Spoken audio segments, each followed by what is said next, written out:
ایک نوجوان کا رشتہ ہوا، وہ رشتہ ہو گیا، رشتے کے کچھ دن بعد جب وہ دولہا بنانا تو دولہا بننے کے بعد جب وہ سسرال پہنچا تو اس کے چہرے پہ داڑھی تھی۔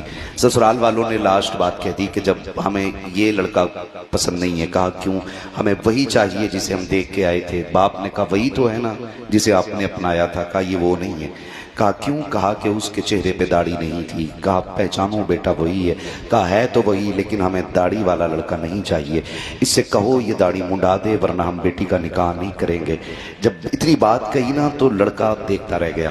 اس نے کہا ابا جی یہ کیا کہہ رہے ہیں؟ کہا بیٹے یہ انکار کر رہے ہیں، اگر داڑھی رہے گی تو نکاح نہیں ہوگا۔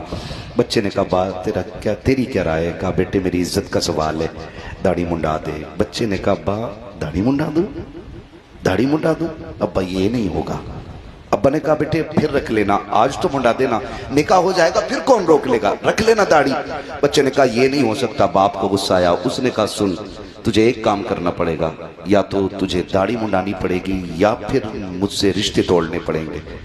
بڑا مشکل مرحلہ تھا نوجوان بچے کے لیے، دولہا بھی بنائے، سامنے دلہن ہے، اور پھر زندگی کا آغاز بھی ہے، اور پھر باپ کی جائیداد اور ایک تنہائی کا سفر بھی ہے۔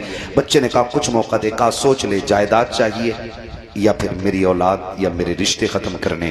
بچے نے کچھ دیر نوجوان نے سوچا، پھر اس کے بعد صحرا اتارا، کچڑے کے ڈھیر میں پھینکا اور کہنے لگا ابا جا تیری سلطنت تجھے مبارک ہو، مدینے والے کی سنت مجھے مبارک ہو۔